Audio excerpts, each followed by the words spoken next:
I'm Mark Levin, and this is Levin TV. Well, I want to take a look at Kamala Harris with you. Excuse me, Kamala Harris right now. I'm going to tell you this. I'm not going to be a stickler about this, but the media will insist on it. Kamala Harris is not an African American. She is Indian and Jamaican. Jamaica's part of the Caribbean. India is out there near China. I only point that out because if you dare raise that, you're attacked. But the truth is she's not. And so I just wanted to make that clear. Her ancestry does not go back to American slavery. To the best of my knowledge, her ancestry doesn't go back to slavery at all. So I want to point that out because of the bizarre nature of our politics today about who is what and so forth. So normally I wouldn't care. I still don't care. First African American vice president. No, if she's elected, God forbid, or nominated then elected, she's still not the first African American vice president. Just want to point that out. She'd be the first vice president of color, but not African American. All right, oh man, that's crazy. We got white people out here telling us who's black, man. That's crazy as hell. But this is episode 307 of the Spann Report podcast. I'm your host, Mr. Spann. And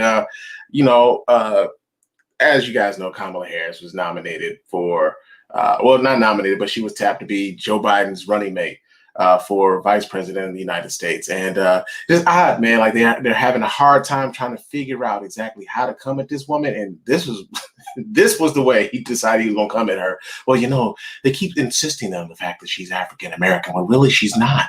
Her father is from Jamaica, which is in the Caribbean, and her mother is from India, which is all the way over in Asia. So she wouldn't be the first African American vice president. She just wouldn't be. Her people didn't come from slavery. I'm gonna tell you this right now. That sounds exactly like the same bullshit that those ADOS people have been walking around talking about, being American descendants of slavery and all this other shit. I'm gonna tell you this, man. I'm sure that when Kamala Harris was growing up, nobody made the distinction as to whether or not her mother was from India, whether or not her father was from Jamaica. I'm pretty sure when she came up, most people associated her with being black, right? As most black people are here in America are associated with being black. So when they talk about her being of African American or being an African American, a lot of those black people in Jamaica, how do you think they got there? Right?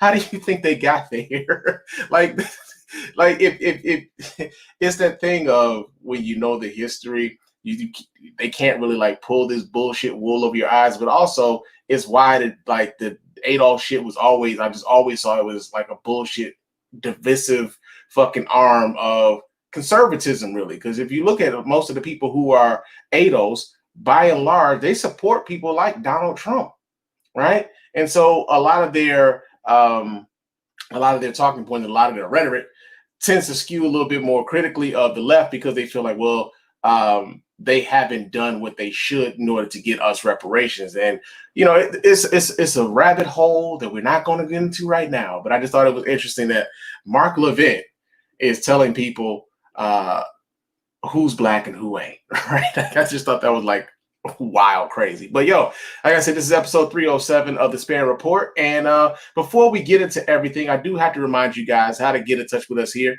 at the Spann Report. Let your voice be heard. You can go ahead and hit us up at the hotline at area code 313-288-0485. That's area code 313-288-0485. Leave us those voicemail messages. And of course, those messages get read here live on the show and responded to in kind. You can also email us here at feedback@thespannreport.com. That's feedback@thespannreport.com. Go ahead and leave us those emails. And of course, those emails will get read here and replied to here live as well. We got a couple that I'm going to read here today. So go ahead and hit us up with those emails at feedback@thespannreport.com. Also, you can hit me up on Twitter and Instagram. My name on both of those platforms is Mr._Spann. So you can chop it up with me, throughout the week. We talk politics and sports and everything in between. But go ahead and hit me up, Mr. Spann on Mr._Spann on Twitter and Instagram. Also, you can go to our website, www.thespannreport.com. You can go there, watch replays of the show. You can vote in the polls when we decide to put those polls up. And you can also go buy some merch, man. We have face masks. We've got coffee mugs, we've got sports bottles, we've got t-shirts, man. We got a little bit of everything in the Spann podcast store, man. So go to our website and then it'll take you right to our store, and you can go ahead and contribute to that way to help us keep this ball rolling.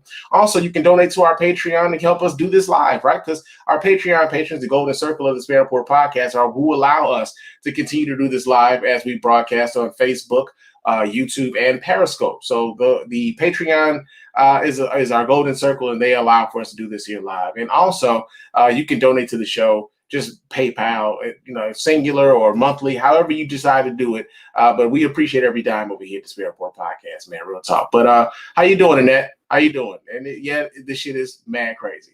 It's mad crazy. But yo, man, it's been a busy week. Your man Spann been like kicking ass at the job, man, working hard, doing a lot of hours, trying to bring in some money, because you gotta bring in the bread, right? But other than that, man, it's been like kind of crazy, with the announcement of Kamala Harris and everything. It's just been like kind of wild watching social media respond to it. But we're gonna talk a little bit about that. I got some random thoughts though. Some of the things that kind of popped up in my head over the course of the week. And of course, like my first random thought here is, Kamala Harris, she has been getting a lot of flack for the fact that she was a DA in San Francisco. She was the Attorney General for the state of California.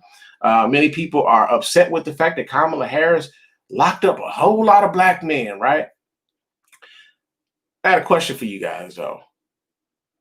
Why does it seem like the people who are the most upset at Kamala Harris for doing her job as Attorney General and as a district attorney are also the same people who tell us that black on black crime is the #1 problem facing black Americans today? Like, make that make sense to me, because I'm seeing that correlation between a lot of the people that I see who are critics of Kamala Harris also being the ones who say, like, yo, man, but black on black crime. Like, make up y'all mind, man. Which one do y'all want?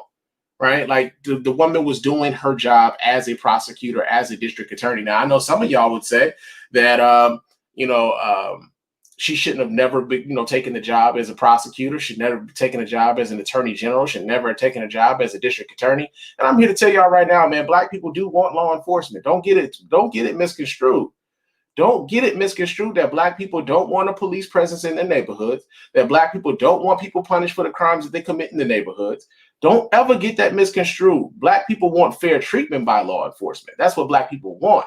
But to suggest that black people don't want any sort of law enforcement whatsoever is bullshit. And you selling yourself short if you believe that, right? So yeah, man, I'm wondering why is it that I'm seeing the correlation between the type of people who will tell you that Kamala Harris shouldn't be vice president and are the same people that tell you that black on black crime is the #1 problem facing black Americans. Man, I just make that make sense for me, if you can, for real. Another random thought that I kind of had, man. People need to kind of stop confusing your not having personally witnessed something with it not having happened, right? So this is something that you see a lot on social media where like some discussions may be happening someplace else. It might not necessarily be within your purview. It might not be in the social circles that you frequent, but some discussions are being had about certain things. Actions are being taken in other places that you may not have heard of. Events may have happened that you may not be aware of. But one of the common like refrains that a lot of people say when they're not aware of something, like, well, I ain't never seen that shit, so it might be bullshit, man. Y'all making too big a deal of something because they're not aware of it, right? And it's almost it's like that adage of if a tree falls in the forest and no one's there to hear it, does it make a sound? Right? It's kind of one of those things. Like, well, if I wasn't there, then did it really fall? So so I'm gonna just need people to stop like confusing the things of like you not having personally witnessed something with those things not having happened. I see that a lot happening on social media, and I just kind of I was thinking about that. Another real random thought that I kind of had this week, man, was reality shows, right? So I've been watching what's this shit? It's called Marriage Boot Camp. I've been watching Marriage Boot Camp, and that shit comes on like right around Love After Lockup, which is my shit, right? But I've been watching Marriage Boot Camp, and they've got reality show stars, and they call it like hip hop edition. And like, I don't know why. I think it's only like one rapper out of the whole crew. They got Phaedra Parks on this show, man. Phaedra ain't no damn rapper. She ain't even hip hop. But like they call it like reality stars. And I gotta say this, man. Like, I think we throw the reality star term around a bit too loosely, man. I think there are some reality stars. I think Cardi B, who came up through Love and Hip Hop and transcended that into a multi-platinum fucking recording, career or whatever. Cardi B is what you would call a reality star. New York, from Flavor of Love fame and shit, and I Love New York, got our own fucking spinoff reality show and everything. She is a reality show TV star. The people from Jersey Shore, I don't know none of their names, but like they are stars, right? Because like they have a place in the social consciousness, right? Like people know who they are. If they were to go out someplace, people will recognize them the whole nine. But I don't know none of the niggas who are on like Love and Marriage Huntsville. Like I don't know them niggas, man. Do y'all know them niggas? Do y'all know them? I mean, because I don't know them. So I'm gonna need us to like stop throwing the the reality show star or reality star around, man, because everybody ain't a star, man. It's cool for them to be a reality show cast member. It's cool for that.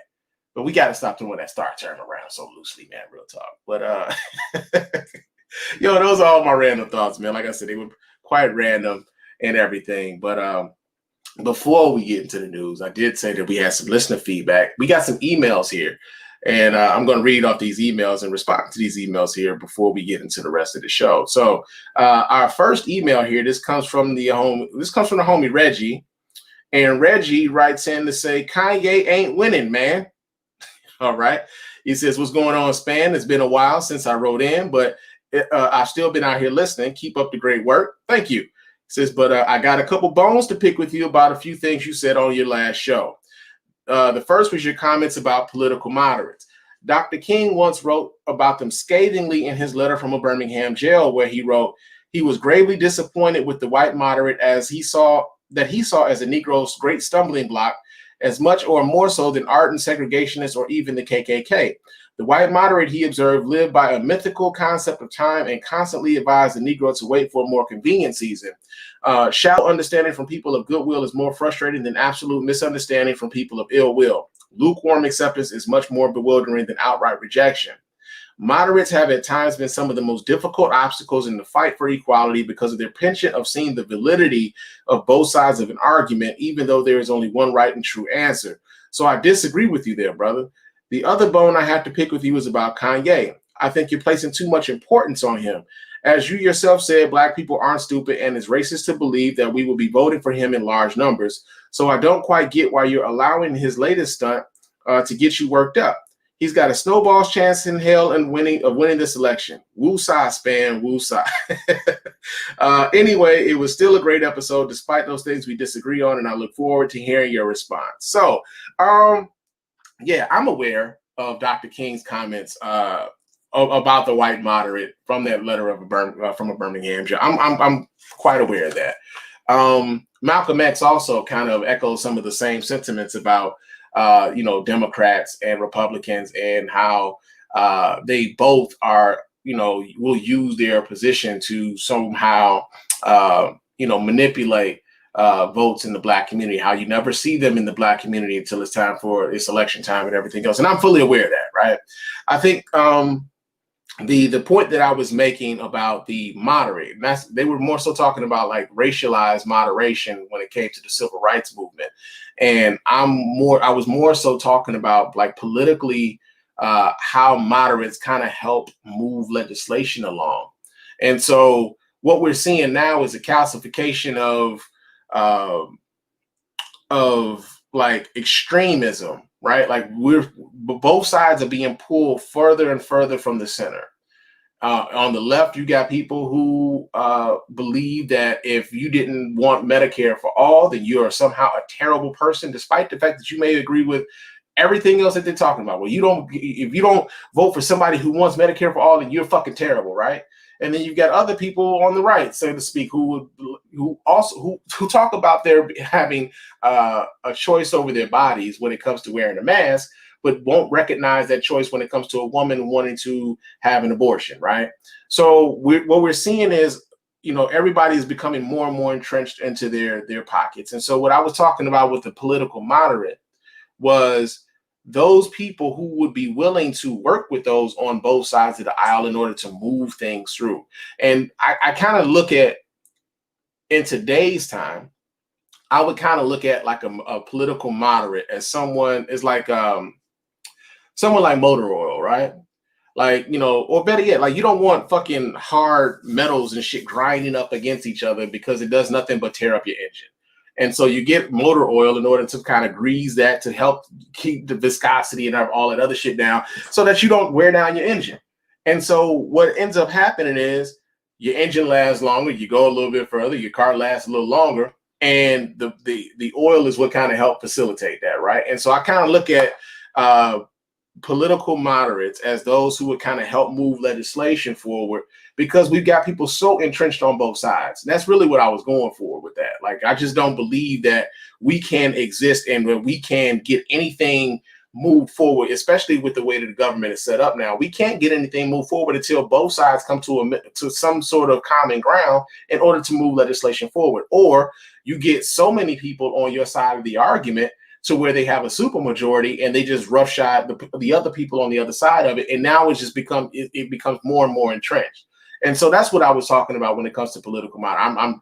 I'm fully aware of, you know, what Dr. King was referring to, and I'm fully aware of how Malcolm X felt about that. I read a lot of their works. I read a lot, all of that stuff, right? But I'm also just like, yo, in these times, I think a political moderate could be useful because of how entrenched everyone is on their sides and how they are attacking everything politically. But I appreciate the critique. The other part that you were writing in, you said something about Kanye. Let me go back and read that again. It says, Black people aren't stupid, and it's racist to believe that we will be voting for him in large numbers. So I don't quite get why you're allowing his latest stunt to get you worked up. So here's the thing. It's not so much Kanye, man. It's not so much Kanye that gets me worked up. It's the people that I know that support and echo a lot of those same sentiments. Now, I get it. They may not, it's like, these are anecdotal numbers. These are like people that I know. And I sometimes wonder how many of the people that I know are just saying this for effect, how many of them truly believe it and everything else, right? But the thing that when it comes to Kanye, I know damn well Kanye got a shot in hell of winning this election. I've never been under the assumption that Kanye West had a shot at winning the presidency of the United States. Like nobody who's smart is taking him that seriously, right?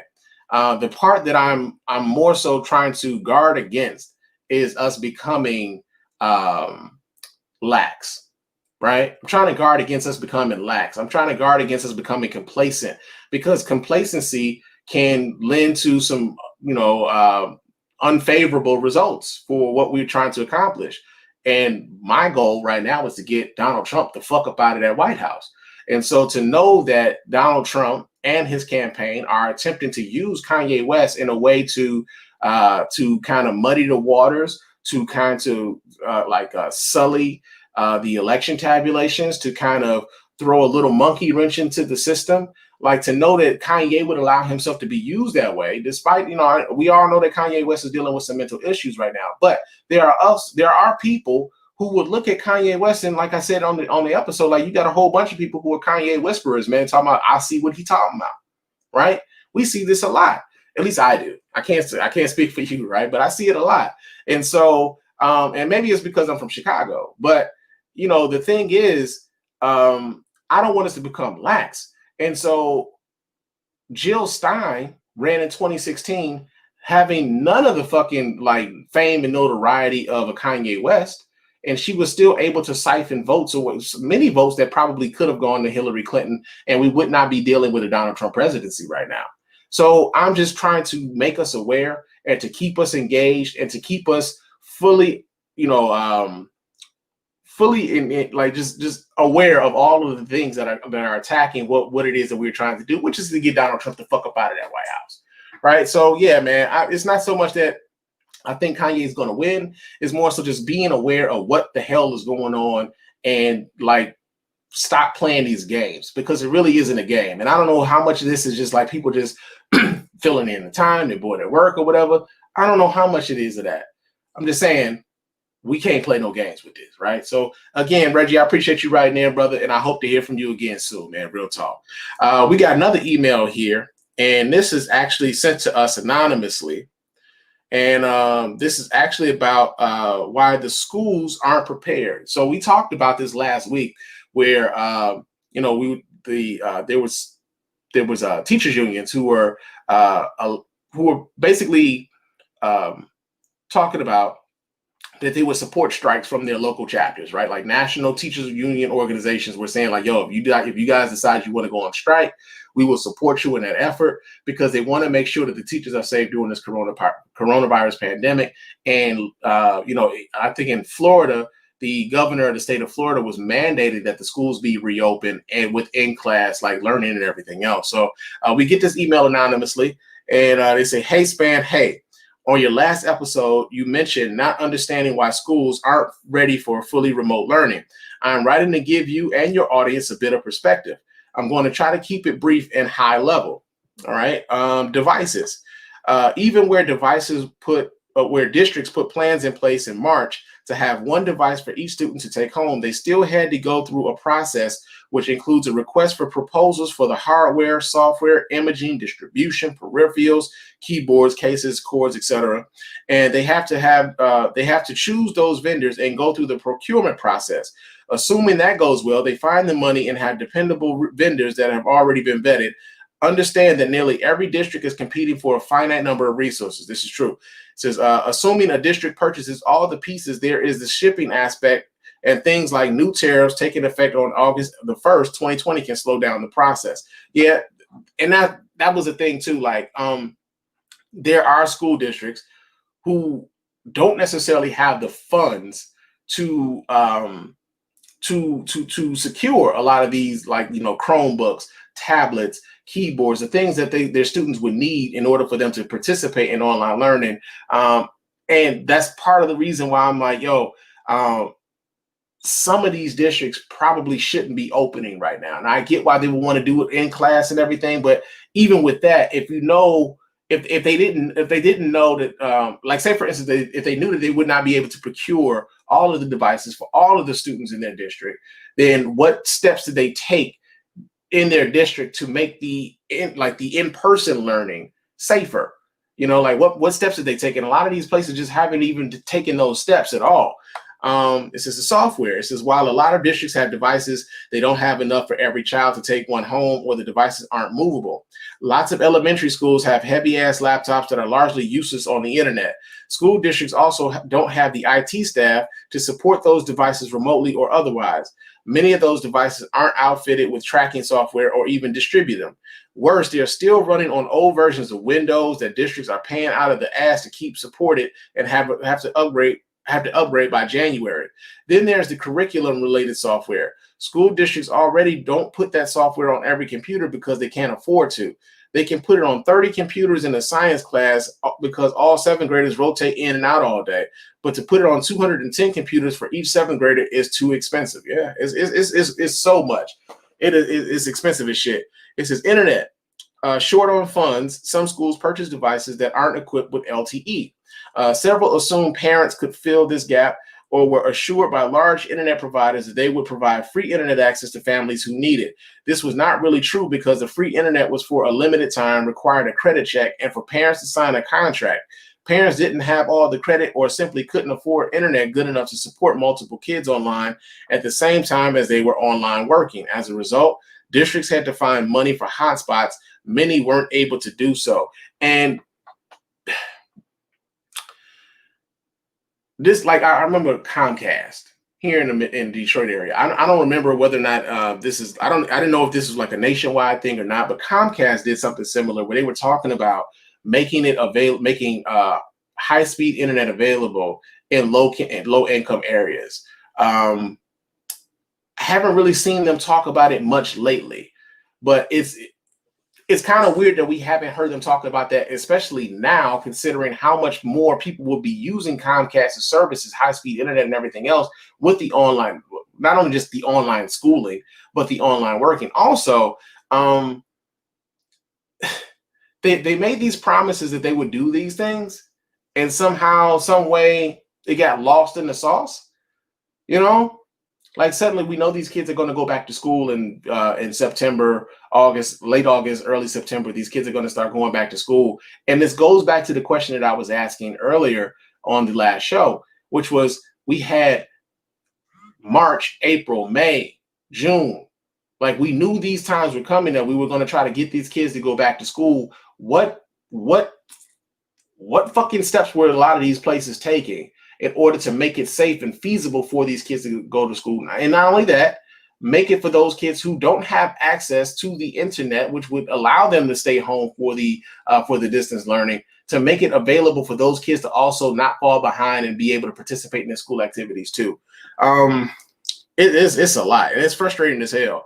It says distribution. If everything goes well and district gets all of their devices and peripherals, they don't come with all of the software on them. Vendors have to come in and do all of that imaging.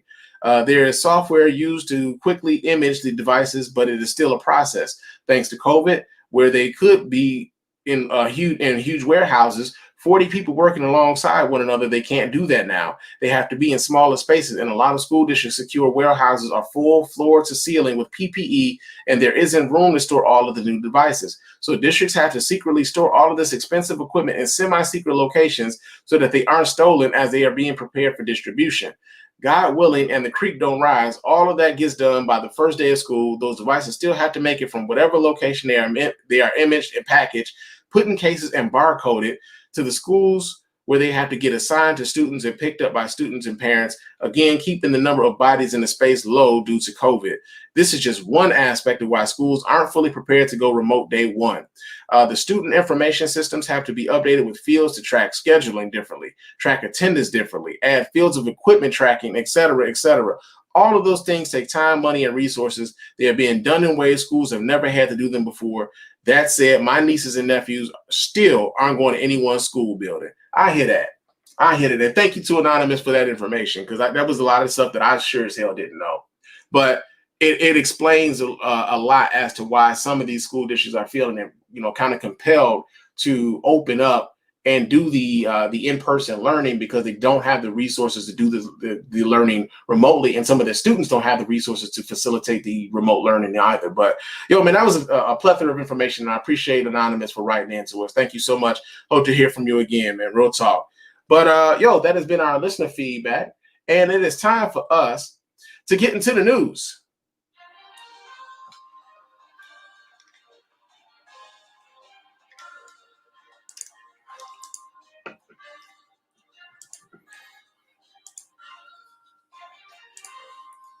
All right, our first story here in the news is, well, you already know, but Kamala Harris has been nominated or tapped to be Joe Biden's vice presidential nominee. All right, we get this story here. This comes out of the Washington Post. It says, wait, there's video? Well, let's go ahead and pull up the video. We ain't got to be reading this shit. We can pull up the video and y'all can watch right along with your boy. Let's see what they're talking about. I hope it's not one of those like wordy videos though, like where they just put the words up and shit. Oh, okay, let's act like we ain't trying to do nothing. Let me introduce to you, first time, your next Vice President of the United States, Kamala Harris. Kamala? Presumptive Democratic nominee Joe Biden picked Senator Kamala Harris as his running mate, elevating one of his former primary opponents to the second spot on the Democratic ticket. Harris will be the first Black woman and first Asian American to run for vice president, representing a historic choice at a moment when the country is grappling with its racial past and future. Justice is on the ballot in 2020. On the issue of race, I couldn't agree more that this is an issue that is still not being talked about truthfully and honestly. 55-year-old former San Francisco District Attorney and California Attorney General is the daughter of Jamaican and Indian immigrants. Harris was elected to the U.S. Senate in 2010. She's only the third female vice presidential candidate to be placed atop the ticket of one of the two major parties in the last 40 years. Harris brings name recognition to the ticket. She's become known for her grilling some Trump officials at Senate hearings. But amid nationwide protests over race and policing, her history as a prosecutor in California has now faced greater scrutiny. Harris and Biden clashed during her time as a presidential candidate. At the first Democratic primary debate, Harris went after Biden and his nostalgic talk about working with two segregationist senators. It's hurtful to hear you talk about the reputations of two United States senators who built their reputations and career on segregation of race in this country. I was part of the second class to integrate Berkeley, California public schools almost 2 decades after Brown v. Board of Education. Because your city council made that decision. It was So a wrong that's where the decision. federal government must step in. That's why we have the Voting Rights Act and the Civil Rights Act. That's why we need to pass the Equality Act. That's why we need to pass the ERA, because there are moments in history when states fail to preserve the civil rights of all people. The two have since publicly made up, appearing together at campaign events. I knew we were in the battle for the soul of the nation. That's why I decided to run. I'm proud now to have Senator Harris at my side in that battle. Harris will formally be named the nominee for vice president during the Democratic National Convention in August. All right. So, okay, we can take that down. But yo, so so yeah, Kamala Harris, she's been chosen. She's been nominated to be vice president for the Democratic ticket. And with this particular ticket, there's a lot of people who have reservations about Joe Biden, have reservations about Kamala Harris as it relates to law enforcement and the legislation that they helped put forth. A lot of folks still have issue with Joe Biden's 1994 crime bill, despite the fact that, like, you know, when you live through those times, you kind of understand exactly why some of that legislation came down and who was supporting said legislation when it came down. Kamala Harris, despite the fact that people would be upset with her being a district attorney in the state of, in the city of San Francisco, she was still able to get the support of many, many, many different people in the state of California, which is, I think, the most populous state in the nation, to become Attorney General of the of that particular state, and then becoming the United States Senator from that state as well. So this is what I mean, though, because Kamala Harris, let's keep it 100%. That was who I wanted to vote for. Right? Kamala Harris was my first choice in this particular presidential nominating process. She wasn't but she didn't even make it to, I didn't get a chance to vote for her. She didn't make it to the first primary, largely because of financial issues, right? Like, people weren't donating enough. People weren't, that's really what it was. It was a financial thing. Like, she just wasn't seeing the support financially to keep the campaign going. And so I say that to say that although Joe Biden wasn't even in my top 5, Joe Biden, even if he hadn't picked Kamala Harris, would have gotten my vote because of the stakes that we have right now with everything that we know about Donald Trump right now. They could have put up a motherfucking dump truck. And I'm like, man, you know what? Let's hit the dump truck out, because this shit right here, nigga, like, we can't keep allowing this to go on, man. Like, this is crazy what we have going on. And so what I think Joe Biden's presidency could represent right now is like a return to some level of normalcy, but also a level of transition, right? To transition to normalcy, and with this, the right level of support and the right level of legislation, a transition to a more progressive leaning government, right? Because what's mostly up for grabs right now to me is Supreme Court justices. Right now, Ruth Bader Ginsburg, every time that woman takes a step, everybody is like holding their breath, hoping that she's still around until after the election, or hoping that Donald Trump doesn't get a chance to nominate another Supreme Court justice. Not only just Supreme Court justices, but federal judgeships across the nation. Some of these laws are determining whether or not you have certain rights, and whether or not those rights apply to you and everything else. So to me, the judgeships alone are the reason why we should be voting Donald Trump the fuck up out of there. Never mind. This is before you get to the cronyism of, him appointing people who are just simply yes men for him, who don't necessarily understand the inner workings of the departments that they're heading up, right? And this is before you get to the corruption and the asking foreign governments to help you get dirt on your political opponents in the United States, and like allowing for and not even addressing the fact that another country put bounties on American soldiers' heads and you don't say anything about it, despite the fact that this dude is actively going against his own intelligence apparatus to promote the propaganda of another nation. So it's like, yo, with all of this shit going on, I don't see how we sit up here acting like we really have a choice in this matter, right? I really don't. Like, is get the Trump the fuck up out of there. That's it, for me anyway, right? I know some of y'all feel like, you know, we got you know, hell of high choices on the matter, but yo, man, Kamala Harris making history, becoming the first Black woman, first Asian woman nominated for vice president of a major political party in the United States, and she was my first choice for president.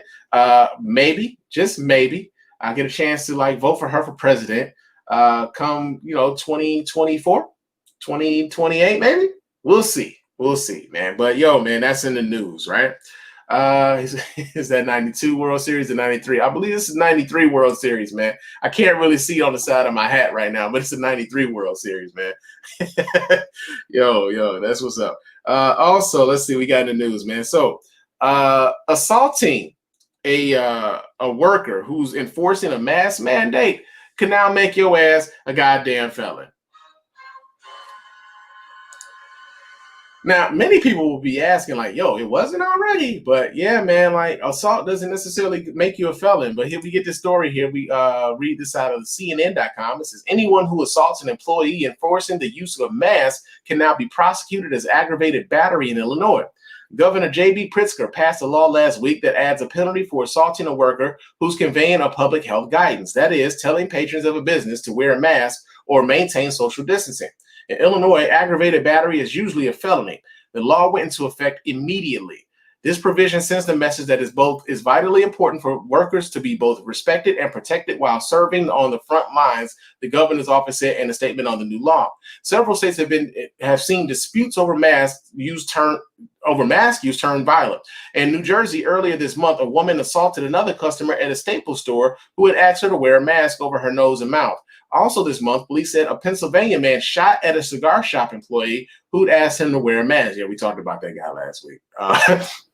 And in May, security footage showed that a man shopping at a Los Angeles Target broke the arm of a Target employee in an argument over masks.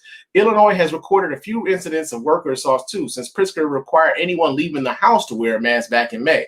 The state has also debuted some punishments against businesses who fail to follow the mask mandate. Under the Illinois Department of Public Health's new emergency rules, businesses that repeatedly refuse to comply with mask requirements could incur a fine anywhere between $7,500 and $2,500.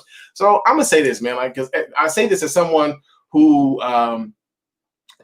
it was like, yo, I'm glad that the states were making these businesses, you know, enforce these laws, and I felt like it was a way in which to alleviate the pressure on businesses to, and you know, like to implement these rules, right? Because if a store says like, yo, we want you to wear a mask when you come into the store, many of these people will be like, well, fuck you then, god damn it, I'll just go to another store, you know, I fuck you guys, I don't have to wear a mask, this is bullshit, you know.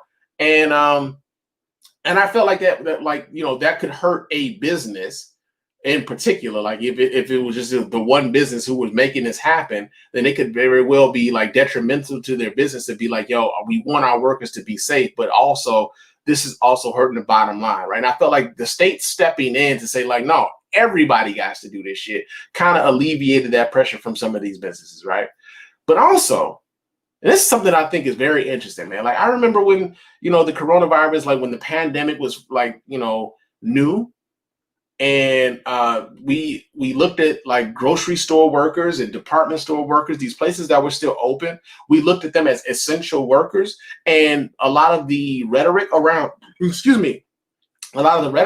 around that time was that like these people were heroes, right? Because they're at work, they have to be in a place physically, and they have to be amongst the public physically to get us the things that we need. And so like, it's weird now to see how much that's flipped to where people are being antagonistic towards the people that they were calling heroes just a few months ago, right?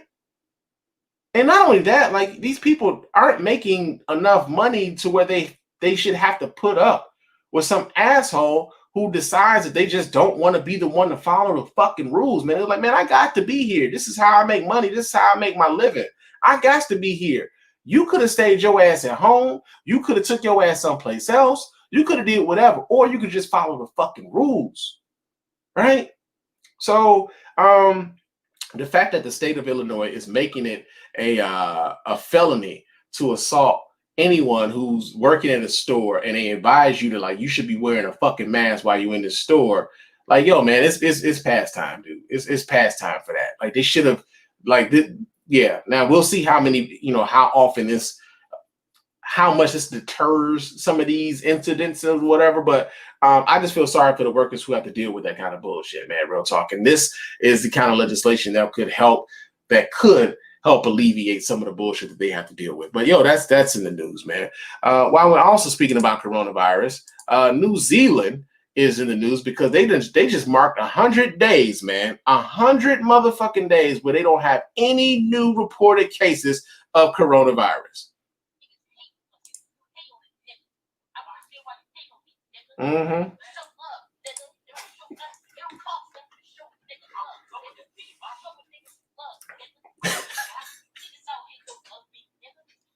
Don't nobody love New Zealand, man.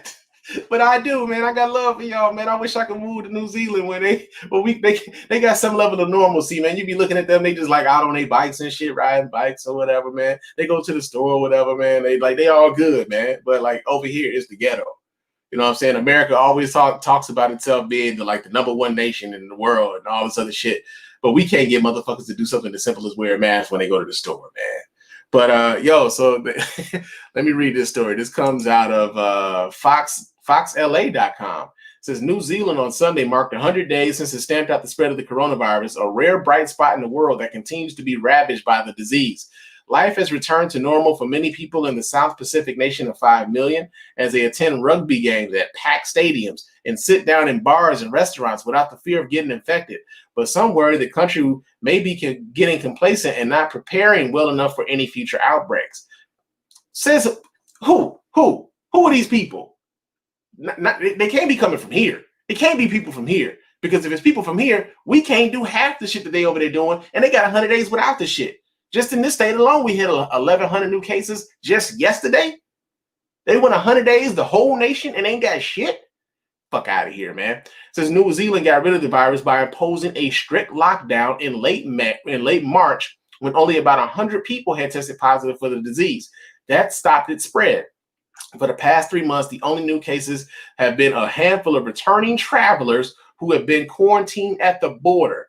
It was good science and great political leadership that made the difference, said Professor Michael Baker, an epidemiologist at the University of Otago. If you look around the globe at countries that have done well, it's usually that combination. And those are the things that we as a nation have refused to do, right? We've refused to do that shit. We've refused to do the social distancing. We've got people refusing to put on fucking masks. We got people refusing to even the leadership of this nation. We should have shut this motherfucker down from the very get, right? Should have shut it down, but we didn't. A lot of the states had to start imposing mandates. Governors started having to impose mandates and come up with plans in order to deal with this pandemic, because at the top, we didn't have anybody at the top willing to do the work, the real work of trying to slow the spread of the disease, right? And so because we haven't done said work, we still in the house, basically. Basically, it's like, hey, and I made this analogy before, but it's like, yo, man, your mama said you can't go outside until you do your homework. And here we is in the house looking at everybody outside playing, but we still got this algebra homework we need to finish up. We haven't done the fucking work. These other countries are out here doing the work. New Zealand especially. New Zealand is like, yo, man, I did all my shit, man. Fuck your Nintendo, nigga. I'm about to go outside and hoop. Right? So, yeah, man, 100 days, man. Can you imagine? Can you imagine 100 days? Like, it's weird. Like, before, like, because you could imagine it, before coronavirus and shit. But, like, now it's like, man, can you imagine? Like, being outside or being able to go into a store and not forget your mask, or better yet, be able to forget the mask because you don't have to wear it because, we took care of the business, right? We did the work. We haven't done the work here, man. And then we've got people who are actively telling you that the work ain't worth putting in. As we see more and more cases go up and up, man, it's crazy. It says, Annette is in the chat room. She said, what kills me is the people that say they don't have to wear a mask for health reasons. Yeah, it's bullshit. It's all bullshit.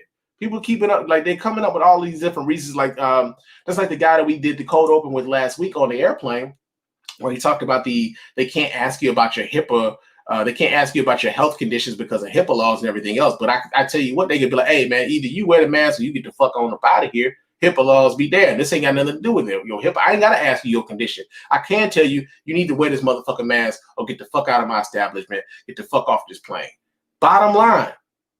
Like, people coming up with all these bullshit reasons.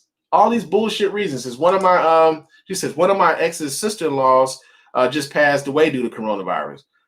And that's the other part about it. Like, I believe that a lot of people who are so cavalier about this have not lost anybody to coronavirus. But here's the flip side of that, right? Here's the flip side. So we talked about Herman Cain passing away from coronavirus and how much, like, he bought so much into the bullshit that was coming from the right that it cost him his life. And now we've got his Twitter account is still active, but now it's not him. Of course, it's not him tweeting, but like, you've got his family still using that account to promote the bullshit talking points of the right now. It is insane.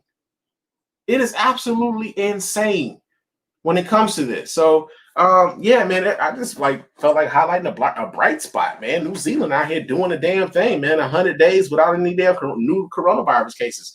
That's what's up. And that's in the news. Another story that we got here in the news is Donald Trump has dropped all motherfucking pretenses. And he just said that he's blocking funding for the post office because he's trying to make it not efficient for the post office to be used for the 2020 elections. All right, we get this from the WashingtonPost.com. It says that President Trump says the United States Postal Service is incapable of facilitating mail-in voting because it cannot access the emergency funding that he is blocking, and made clear that the request for additional aid were non-starters in coronavirus relief negotiations. Trump, who has been railing against mail-in balloting for months, said the cash-strapped agency's enlarged role in the November election would perpetuate one of the greatest frauds in history. Speaking Wednesday at his daily pandemic news briefing, Trump said he would not approve $25 billion in emergency funding for the Postal Service or $3.5 billion in supplemental funding for election resources, citing prohibitively high costs. They don't have the money to do the universal mail-in voting, so therefore they can't do it, I guess. Trump said, are they going to do it even if they don't have the money? He repeated those assertions in an interview Thursday morning with Maria Bartiromo on Fox Business Network, saying that without a phase 4 coronavirus relief spending bill, the Postal Service would be without the funding necessary to process the ballots. Now, I'm going to tell you this right now. Sounds to me like the dude who is currently occupying the White House right now is actively participating in voter fraud or voter disenfranchisement, because he knows that a lot more people who would normally be going to the polls to go vote will be voting by mail or voting absentee, right? Because they don't want to have to deal with the crowds. They don't want to have to deal with the lines. And they shouldn't have to choose their life over casting a ballot, right? So the fact that he's telling you that, like, yeah, I won't approve any fund, like the post office don't have the resources. Here's the thing. The post office doesn't have the resources to facilitate mail-in balloting. But also, I'm not going to give them the resources to facilitate mail-in balloting. And you know why? Because I know that more people, first of all, he's an unpopular president. The dude has never even approached a 50% approval rating the entire time he's been in the goddamn office, right? But also because, again, if your vote wasn't so important, they wouldn't be trying to take it away from you. This is the part that I don't get when it comes to people who are like willingly talking about, I ain't gonna vote, man. Fuck this shit. It's all bullshit. I ain't gonna vote. Like, yeah, man, it's such bullshit that they keep trying to figure out ways for you not to use it. And you just gonna say, yeah, fuck it, I'm gonna go ahead and give it to them. Right? This dude is actively saying right now, I am blocking the ability of the Postal Service to do the services that they are congressionally mandated to do, because it's going to hurt me politically. He's dropped all pretenses when it comes to this. Before it was about fraud. Now just like, nah, I know it's gonna hurt me. It says his remarks came after congressional Democrats intensified calls for more oversight of the agency and the new Postmaster General, Louis DeJoy, a major Republican donor and Trump ally. Last week, DeJoy unveiled a wholesale reorganization of agency's executive ranks, restructured operations, and instituted a hiring freeze, building on other cost-cutting measures already being blamed for significant male backups. Two House Democrats, Representative Peter DeFazio and Representative Alma Adams, called for his removal over the weekend, and Senate Minority Leader Charles Schumer said the new policy stand in the way of the chamber completing a phase 4 coronavirus relief package. Now, the other part that's fucked up about this is that in the meantime, a lot of the people who wouldn't ordinarily be voting for Donald Trump and probably still will be voting for Donald Trump are being affected by this sort of callousness, right? Because you got a lot of older voters. You got a lot of people who are dependent on the mail for not only like their mail-in ballots, but also for things like their medication, for things like their Social Security checks, for their disability checks. These are the things that these people need in order to maintain daily living. And they rely on the Postal Service in order for these things to happen for them. And yet here we have the President of the United States who institutes a guy to be his stooge in the Postal Service to try to throw a monkey wrench in that, have some disarray with that. And meanwhile, the collateral damage are the people, or some of the people who will very well be voting for Donald Trump this coming November. It's madness, man. It's absolute madness, for real. Oh my God, this is it's crazy. But yo, that's been the news, y'all.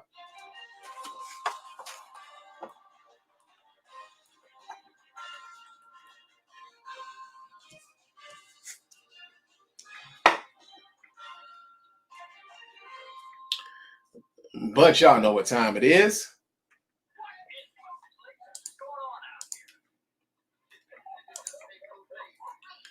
All right, our first story here in Blue Blazes is apparently, man, 100 black men signed a letter in part to urge Joe Biden to nominate a black woman for his running mate.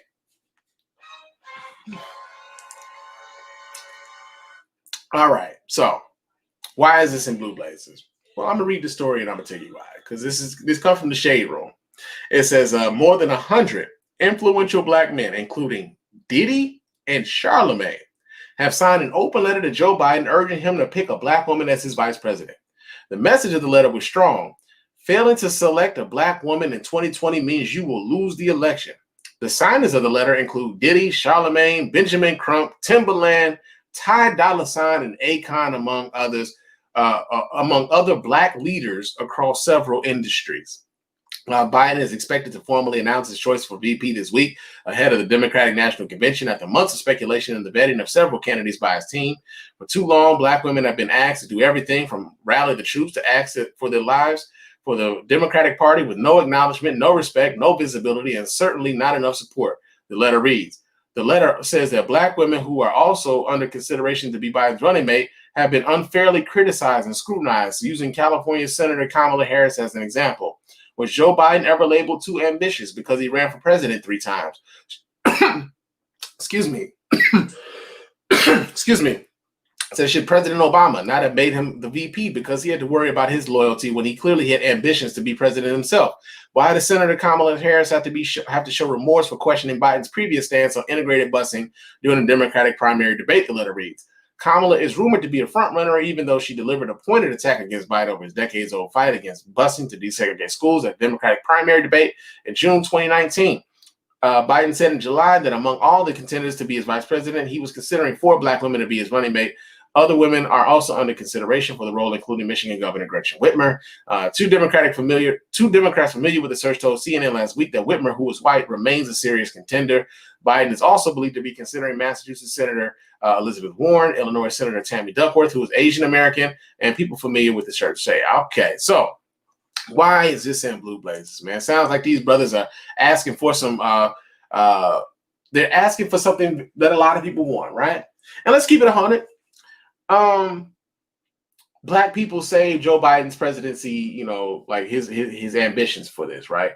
The primary season did not flip in Joe Biden's favor until after the South Carolina primary, where there was a shit ton of Black people who decided that they were going to choose Joe Biden over Bernie Sanders at the time. And he got a lot of momentum after that, winning like primary after primary throughout the South. Bernie Sanders made a similar mistake that he made in 2016, kind of writing off those southern states and believing that he could possibly win the Democratic nomination without Black voters, right? He made that mistake in 2016 and lost. He made that mistake in 2020 and lost, right?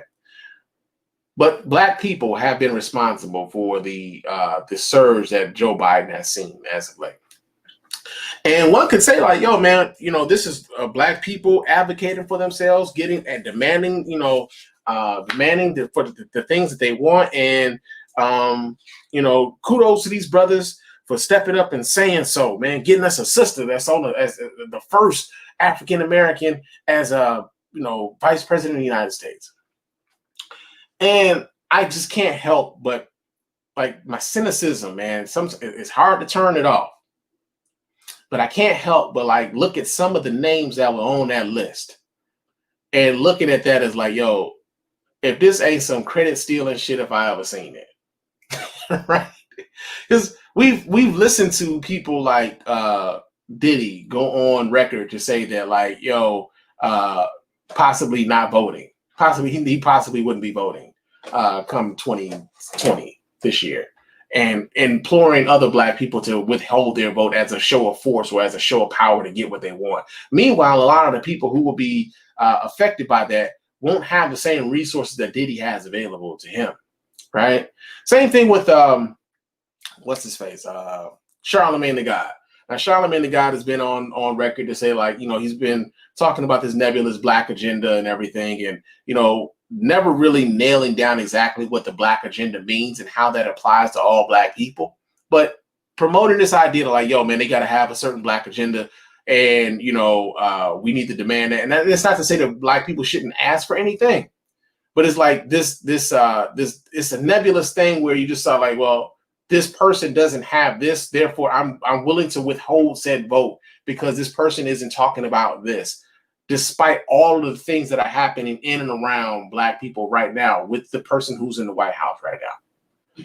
So to me, coming out with this letter before Joe Biden announced his vice presidential pick was in a way sort of like, yo, so now that we put this demand out, Joe Biden selects a Black woman for vice president or to be his running mate. And suddenly, yeah, it's, you know, yeah, had it not been for these Black men, these 100 Black men, then Joe Biden probably wouldn't have done this had it not been for us. Like, despite the fact that he was seeing a lot of pressure from people across the spectrum to put in or to select a Black woman for his vice presidential pick, right? It's like, I guess it's my cynicism, man. I'm just looking at this, like some of these names like Diddy and Charlamagne and fucking like Timbaland. Like, who the fuck is Timbaland on? Like, it's almost like that joke Dave Chappelle did about Ja Rule. Like, yeah, so we got Ja Rule on the phone. Like, who gives a fuck if Ja Rule thinks at a time like this? Who gives a fuck what Timbaland thinks at a time like this, man? Like, I don't think, I've never, not once in the history of my voting history been like, you know what, man, what the fuck does Timbaland think about this? Right? So, yeah, man, 100 Black men signed a letter, and Kamala Harris was selected. Now, whether or not they try to take credit for that will remain to be seen. But, yo, that's in Blue Blazes, man. Now, another story that we got here in Blue Blazes is, so we talked a little bit last week about Wet Ass Pussy, the song by Cardi B and Megan Thee Stallion, the video and the visuals to that, and people's reaction to it. And one notable person who had something to say was none other than Cee-Lo Green, formerly of Gnarls Barkley and the Goody Mob. So we get the story here. This comes out of avclub.com. It says that Cardi B and the Megan Thee Stallion did an exceptional job with their unabashed sex positive jam, WAP. Want to know how we can tell? Aside from the screaming macaroni in a pot at every opportune moment, because every hand-wringing, insecure talking head with half a platform can't help but comment on it. This tendency isn't new. This is just kind of thing that happens when female rappers decide to take ownership of their sexuality. You know, similar to, so they're editorializing like a motherfucker on here. Okay. Similarly to what male rappers have been doing freely for decades, unchallenged by their peers. To wit, Far Out magazine posted an interview with closet freak and necromancer singer Cee-Lo Green, who shared his insights regarding his new album and the state of music today. There's a disconnect, Green said. It almost sounds unnatural. It sounds digitized and robotic. While we could certainly take a moment to dig into how this opinion is rarely coupled with a substantial search for all of the quality music available at our fingertips, that's not the major point here. What sparked some serious curiosity were his opinions that seemingly centered squarely on female rappers, specifically Nicki Minaj, Cardi B, and Megan Thee Stallion. Green felt compelled to comment on the often adult nature of their songs, which he believes are symptomatic of a very serious nature. A lot of music today is very unfortunate and disappointing on a personal and moral level. There was once a time when we were savvy enough to code certain things. We could express it. We could express to those it was meant for with the style of language we use. But now music is shameless and it's sheer savagery. I'm here to tell you, this is bullshit.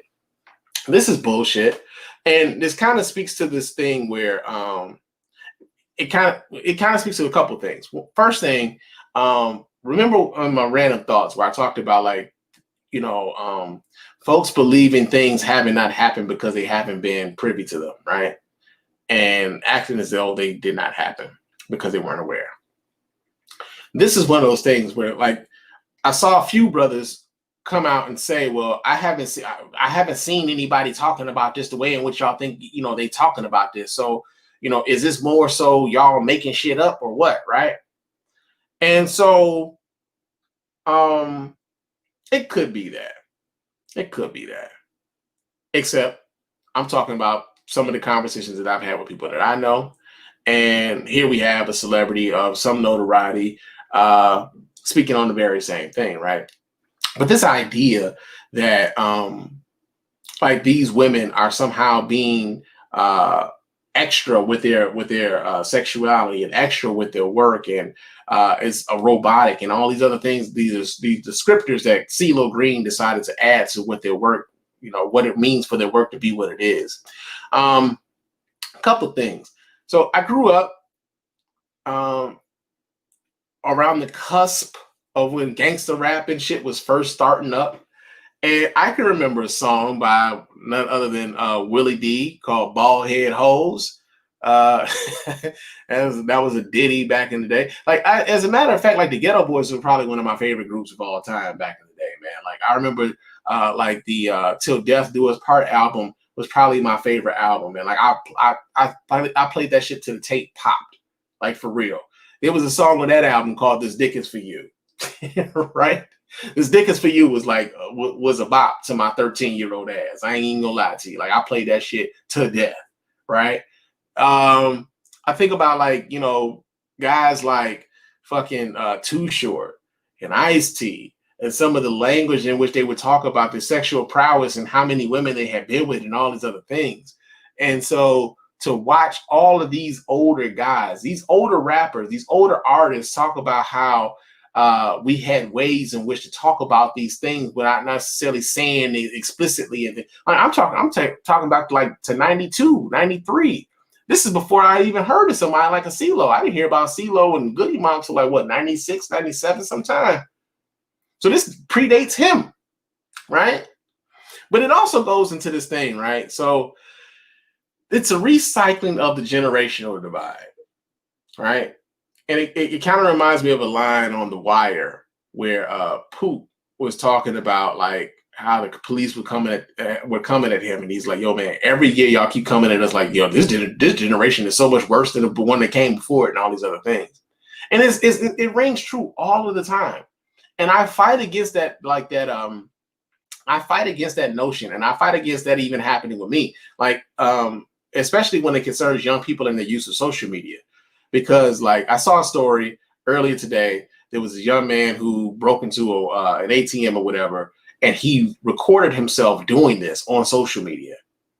And I was talking about how the youth today, they don't know a life where social media hasn't been around.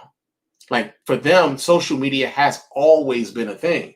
I'm old enough to when like the internet wasn't as ubiquitous as it is now. When like we use it the way that we use it now. We use the internet so much that like we don't go into physical places anymore because we can do things online. I can handle my banking right from my phone. I can pay my bills right from my phone. I can get in touch with people right from like all of these things. We're walking around with pocket supercomputers and all of this shit, right? And it's a generational thing.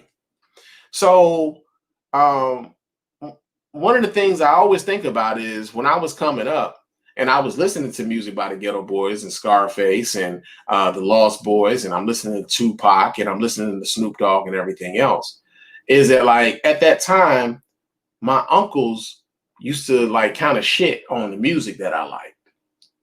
Like all the time, like, man, I ain't talking about nothing, man. What's all this shoot 'em up, bang, bang, this, all this other, like just talking shit about the music that I was into. But at the same time, these uncles would not hesitate to show me the Mac or Superfly or Coffee or JD's Revenge or Black Shampoo, like all these old blaxploitation films and stuff, right? And true enough, a lot of the music that I was listening to had themes from those movies. The content of the movies and the music that I was listening to were essentially the same. But somehow this older generation found room to shit on what I was listening to because it was coming at them, it was coming at me in a medium that they weren't familiar with, right? So what ended up happening was like, you know, because it was a different means by which to get the same content, maybe they couldn't connect with it in that way, but we were essentially bonding around the same sort of themes, fucked up as they may be, right? Fucked up as they may be, but we were essentially like enjoying the same themes, the same stories, just told different ways. And so you got that going on, but also let's just keep it a buck, man. A lot of this is just pure misogyny, where men aren't necessarily comfortable with a woman taking, you know, charge of her sexual prowess, being proud of that, right? And not necessarily worrying about how a man feels about how she feels about herself. So I remember like they were talking about a certain part of the song where they're like, it's some hoes in his house. Like I remember that being played all the time when I was a kid. There's some hoes in this house. There's some hoes in this house. That was a fucking house song. If you see them, point them out. Now, at the time when that song came out, saying there's some hoes in his house, we're supposed to make somebody feel a certain way. What these guys here now aren't necessarily prepared for is these women taking that and to be like, well, yeah, I'm a hoe, so what? Right? You can't necessarily take like it's almost as if like it's like how black people use nigga. White people can't stand how black people use nigga. Right? Like we use it amongst ourselves. Like we use it as a term of endearment. We use it as a person, place, a thing. It's become a noun. It's become a part of our regular repertoire to a certain degree. White people can't stand that shit. And to a large degree, men can't stand women taking terms that were used against them, taking those terms back and using them as terms of empowerment and not necessarily reacting to those terms in the ways that the men who wanted to use those terms derogatively would have liked for them to like react to them too. So yeah, man, that's crazy. But Cee-Lo, man, what are you doing? Fuck is wrong with you? But that's in Blue Blazes, man. We got another story here in Blue Blazes. So we were talking earlier about how in Illinois is now a felony for you to like assault like a worker who is enforcing a mask mandate. So apparently there's some people walking around as a pretend government agency called the Freedom to Breathe Agency, and they're threatening grocery store workers with legal action if they tell anybody to wear a mask. Yeah, man, we get the story here. This comes out of the Daily Mail. I believe there's video attached to this story. So let me see if I can pull that up and we can watch that all together here. Let me see. Yeah, was there? Yeah, here's the video. So let me pull this up so you guys, can watch right along with me. All right. Here we go. Oh shit, it's raining outside. Dig that. I was wondering where that noise is coming from.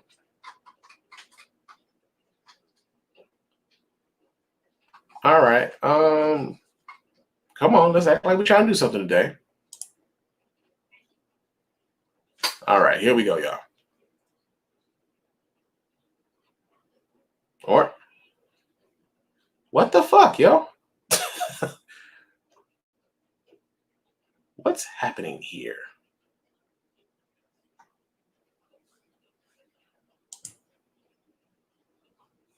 What? Okay, screw it. I don't have time for the BS. Okay, we're going to read the story. This comes out of the Daily Mail. It says a massless woman claiming to be from the Freedom to Breathe agency was filmed falsely informing a grocery store worker in California that she could be prosecuted for telling customers they must wear face masks. In a now viral video, the woman, since identified as Linka Coloma, is heard saying that she's at the store on behalf of the bogus agency to make sure that people's constitutional rights, civil and federal laws are not broken. The exchange occurred on Friday afternoon in Orange County when Supervisor Liz Chavez, 31, was informed by one of her colleagues that two women were in the store without masks on in violation of its COVID-19 policy. Chavez says she approached Coloma and her associate to inform them that in order to be inside the store, you are required to wear a mask. They told me, no, they were not required to wear a mask. Chavez recounted to BuzzFeed News. Okay, hold on. There is video. So let me pull this up so you guys can check it out. Maybe it took a while to load up or some shit. I don't know. But here we go.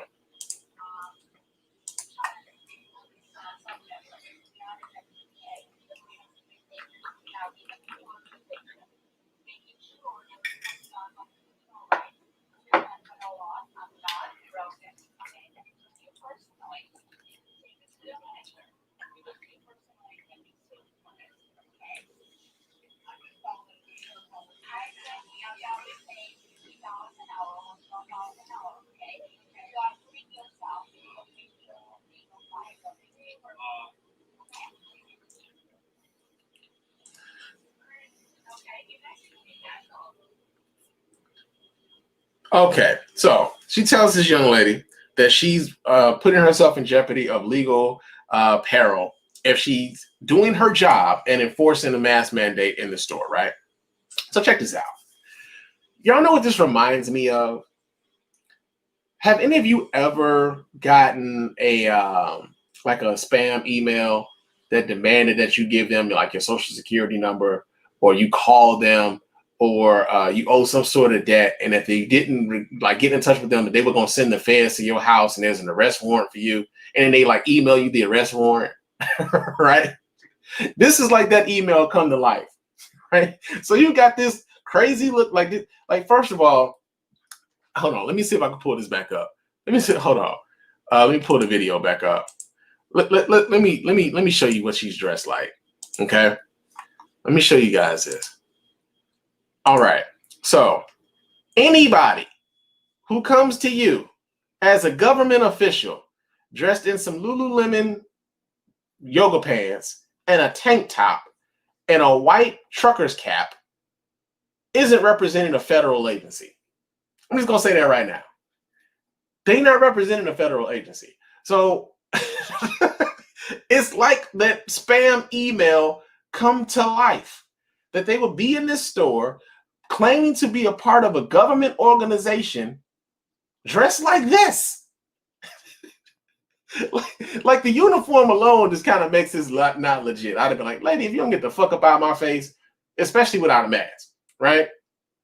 But it also kind of speaks to the level of how much this place is the ghetto.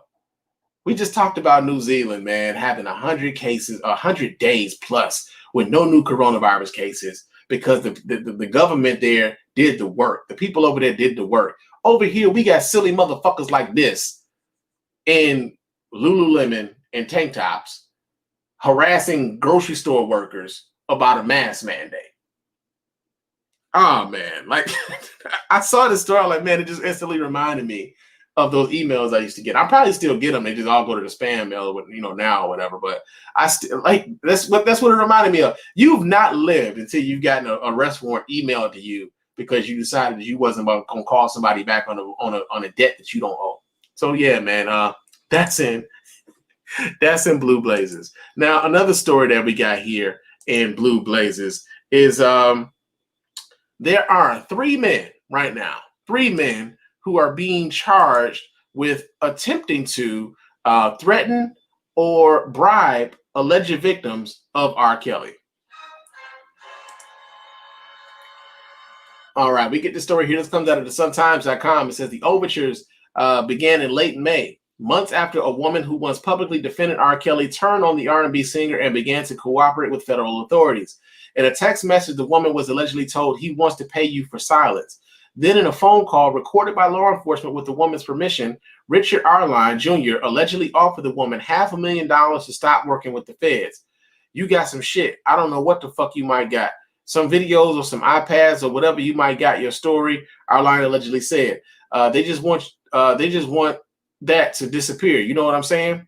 Now Arline, 31 of Dalton, has been charged by federal prosecutors in New York with trying to prevent that woman from testifying there against R. Kelly. But charges in separate but similar schemes are Donnell Russell, 45 of Chicago, and Michael Williams, 37 of Georgia. Criminal complaints against all 3 men who each have ties to Kelly were made public Wednesday. The complaint against Arline said it remains unclear whether Kelly or others implicitly or explicitly authorized Arline Jr. to negotiate a bribe payment on behalf of Kelly. Still, the new charges are bad news for the singer, who has been locked up in Chicago's Metropolitan Correctional Center for more than a year. Though he is due to go to trial in Chicago and Brooklyn this fall, both cases could be delayed by the coronavirus pandemic. Without question, Robert Kelly had nothing to do with any of these alleged acts by those charged. Steve Greenberg, one of Kelly's lawyers, wrote on Twitter after the charges were unsealed, he hasn't attempted to intimidate anyone or encourage anyone else to do so. No involvement whatsoever. So I'm going to just say this right now. I know it's his lawyer's job to do that kind of shit, this, that, and the other. But what fucking incentive would these dudes have to do that? Other than them getting some level of compensation from R. Kelly. They all have links to R. Kelly, this, that, and the other. This is how R. Kelly was kind of able to get away with the shit he was able to get away with for so long. It wasn't just R. Kelly doing this. It was the people around R. Kelly facilitating his ability to do this. And R. Kelly was the cash cow around all of them. So, yeah, man, doesn't surprise me. Doesn't surprise me at all that R. Kelly would have some people out here doing that because of the cases like mounting up against him. I'm actually kind of shocked that it's already been a year since that dude's been locked up. Like I can't believe it's been a year already. But yo, man, that has been Blue Blazes.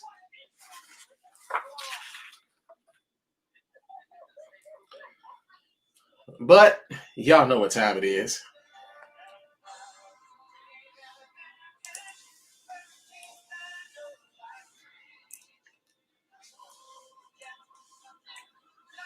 Yeah, man, I forgot I was supposed to hit the stop on that shit a long time ago, but we don't want YouTube flagging this motherfucking video. But yes, it is proud to be an American time, and that's enough of that shit.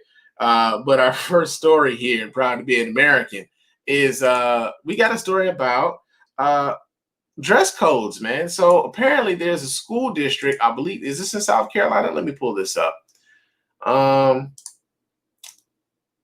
Yeah, this is in South Carolina, Greenville, South Carolina, where the schools are imposing a virtual dress code for the students during online classes. So, excuse me.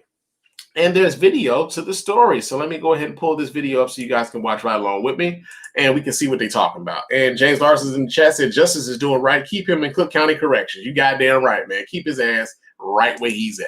But let me pull this video up so we can watch this video together. Here we go, y'all. See what he's talking about. Uh-oh, let's turn the volume up.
All right. So I guess the question would be like, would you guys be in favor of forcing kids to wear their school uniforms while they're on online learning? You know, because yeah, I guess I could see a benefit to it, like getting.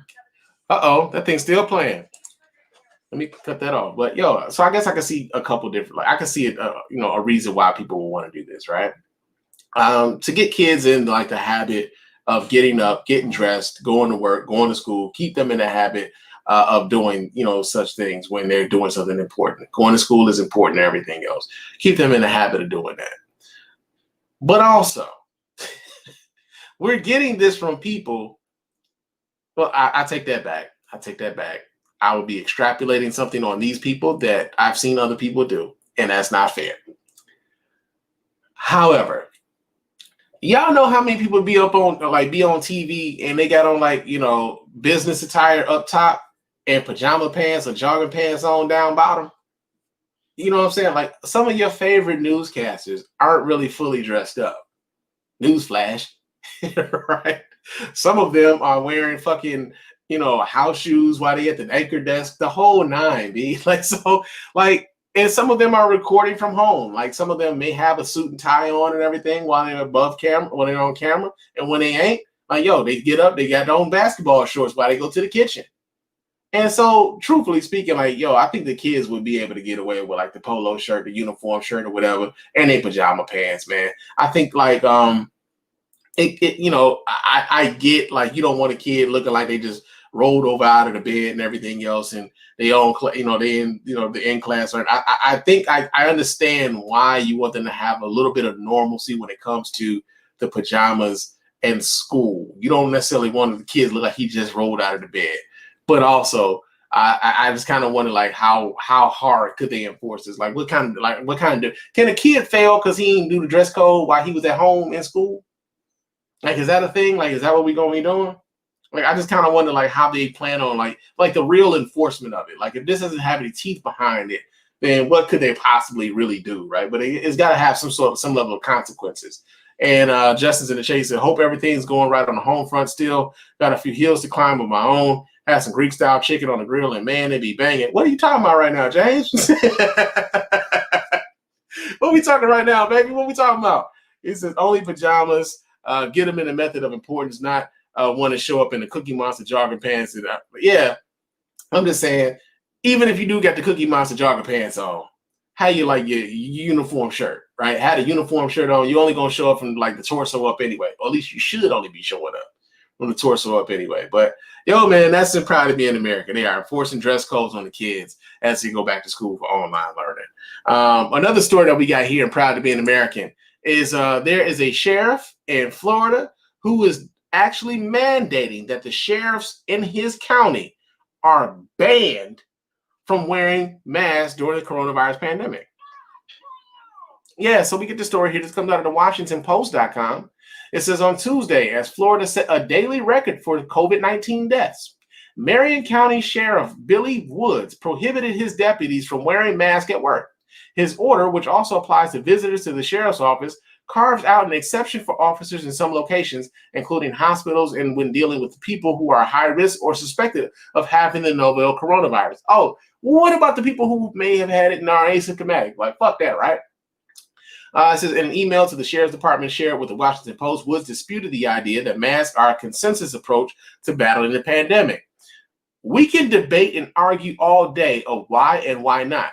The fact is, the amount of professionals that give the reason why we should, I can find the exact same amount of professionals that say why we shouldn't, Woods wrote in an email, which was first reported to the College Star Banner. A majority of epidemiologists and other health experts say that face masks and social distancing are key to slowing the spread of the novel coronavirus, which has ravaged Florida, the state which has recorded more than 542,000 cases and more than 8,600 deaths, added 277 more deaths on Tuesday. Marion County also set a record for daily deaths on Tuesday with 13. So I'm going to say this, man. Anti-intellectualism in America is alive and well.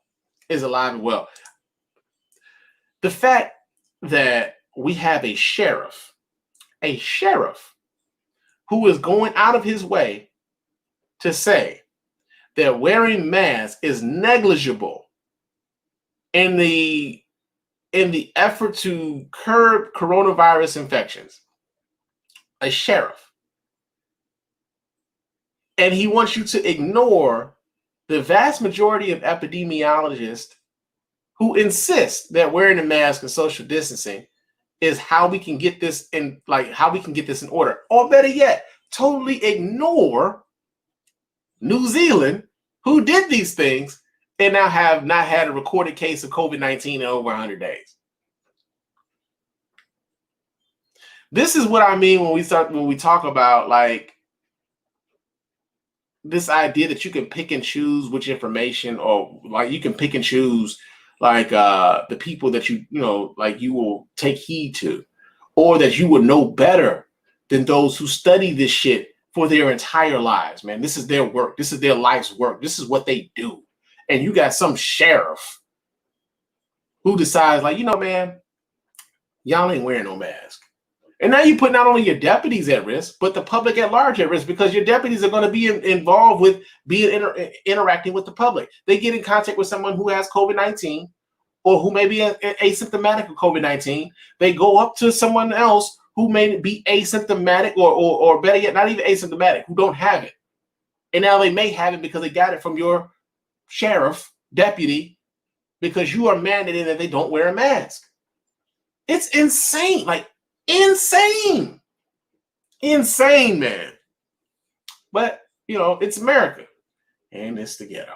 So that's in Proud to Be an American. Now we got one more story here in Proud to Be an American. I think this is actually kind of wild too, kind of insane as well. But we get this story here. It's about a 5-year-old boy by the name of Cannon Hennett, and Cannon Hennett was shot and killed in his front yard, right? Now, the reason why this is Proud to Be an American is because there's a lot of people on the conservative leaning part of this nation, a lot of right-wing folks who believe that Cannon Hennett's murder should be highlighted in much the same way that George Floyd's murder was highlighted, in much the same way that Sandra Bland's murder was highlighted, in much the same way that Freddie Gray murder was highlighted. They claim that there is a media bias against reporting stories like this. And so we get this story here. This comes from a website called allsides.com. I'm going to read a little bit from this, right?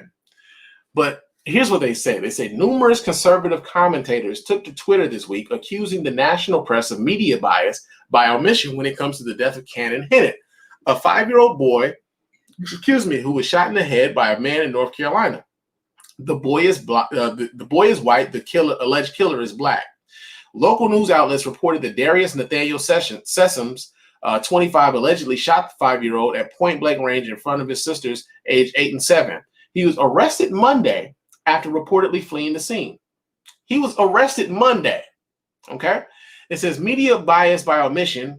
One of the 11 types of media bias is a type of media bias in which media outlets choose not to cover certain stories or omit information that would support an alternative viewpoint. Many on the right have long accused the mainstream media and political groups it appears to support, such as Black Lives Matter, of selective outrage and media coverage when it comes to crime, saying the media highlights only outlier instances of police killings of black men and ignores more prevalent black on white or black on black crime. Again, I'll go back to this, man. That whole adage of black on black crime is a racist fucking talking point. It's a racist adage that unfortunately way too many black people buy into, right? It says if the races were reversed, it would be national news, tweeted Charlie Kirk, founder and president of conservative nonprofit Turning Point USA. We talked about them last week as they lost another founder of their organization last week due to coronavirus as they mocked the use of wearing masks. It says the activist media is ignoring this because it doesn't fit their narrative. Sick. The national media's blackout of the Cannon Hennett story is breathtaking, tweeted writer Matt Walsh. It's possibly the most heinous murder in memory. A child executed at point-blank range while riding his bike in his dad's yard, and the national media has said nothing. Seriously, nothing. Incredible. Heartbreaking. Shot by his neighbor for no reason. BLM will not march for him. Let's support the family, wrote Newsmax political correspondent Deanna Lorraine.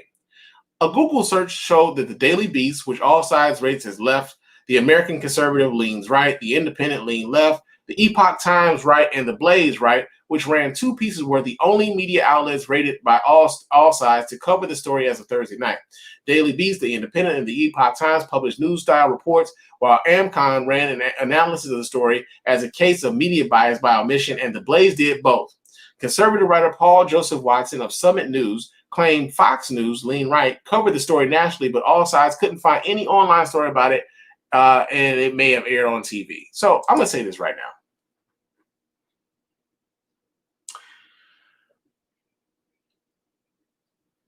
A 5-year-old was killed, shitting out of bed, and no matter where you lean politically, like a 5-year-old doesn't have any connection to any of that whatsoever, doesn't know what the fuck a Republican is, doesn't know what the fuck a Democrat is, doesn't know what a conservative or liberal is, doesn't have any clue what any of that kind of shit means, right? I think it's disgusting that people on the right would use this young boy as a cudgel to somehow belittle the Black Lives Matter movement, as some have attempted to do. I think it's disgusting, man. Like, no other way to put it. No other way to put it, like the way in which this is being used. Now, the other part that I think is interesting is that, again, when it comes to oppression, those on the right, I don't think they really have any grasp of what it means to be oppressed. Part of the reason why the Black Lives Matter movement is as large as it is today is because of the systemic issues that facilitate the fact that we have police officers who are killing people who are unarmed, who present no threat to the police officer's safety, who present no threat to the police officer's life, somehow finding themselves losing their lives while they're unarmed against deadly force issued by the police, right? This young boy, tragic as his killing may be, his killer was found, apprehended, charged, and will more than likely die in prison because of what he did to Cannon. These things are not the same. They are not the same. And so to see how callously the right wing would use this young boy's killing to promote a political talking point, to promote a political perspective, it's disgusting to use that boy in that way. I have nothing else for you on that. It's flat out fucking disgusting to see them use that boy that way. Especially considering how they feel like this is somehow a testament to media bias when it comes to BLM and what happens to white people. Have they ever watched, or better yet, not even so much watched, have they ever paid attention to when a young white girl goes missing? And how when that young white girl goes missing, that young white girl's name is plastered all over media, not even just like, the news, but then you get shit like Inside Edition, fucking Entertainment Tonight might even have like a story about it. They may come up with a TV movie about it. Anytime a young white girl goes missing, we get these stories. While they talk about an alleged media bias towards BLM. It's bullshit, man. It's bullshit. And hopefully, I like, for those of you who are listening to the sound of my voice right now, you guys don't fall for the bullshit that they're out here promoting. Is at a certain point, I believe now, as we talked about, like, say, for instance, like the whole thing with Kanye and everything, I believe now that, like, there's a lot of people who are simply just out here for the arguments as entertainment. Not so much because they believe in the shit that they're actually talking about, but because they believe in the arguments and they believe in the perceived entertainment that the arguments will provide. But yeah, man, that's been proud to be an American.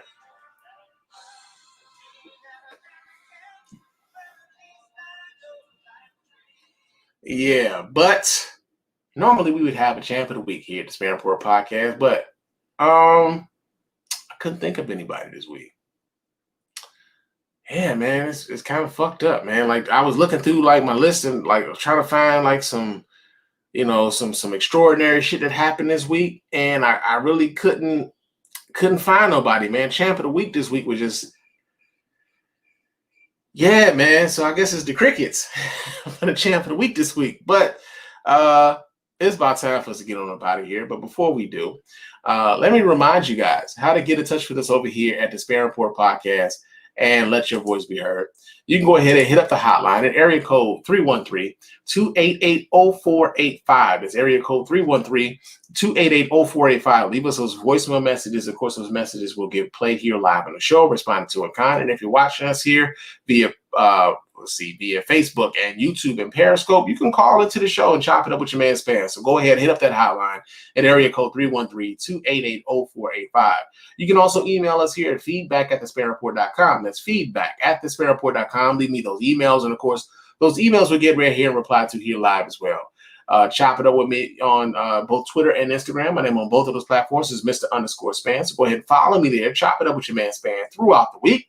You can also hit up our website at www.thespannreport.com. You can go there, watch replays of the show. You can vote in the polls when we decide to put those polls up.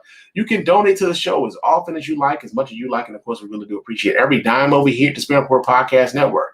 Also, leave us a 5-star review. Those 5-star reviews are the ones that get read here live on the show. We really appreciate everybody who goes about the business of doing that. It doesn't cost you a dime, just a couple minutes of your time to let everyone know why you're rocking with us over here at the Spann Report Podcast Network, man. And not only is it like iTunes and Stitcher, but Castbox, you can leave comments there. And I believe you can leave 5-star reviews on Podcast Addict. So for those of you who are listening to the show via Podcast Addict, man, really would appreciate it if you guys would leave us a 5-star review to let everyone know why you're rocking with us over here, right? And yeah, that's it. I will talk to you guys again soon. But until next time, fam, peace.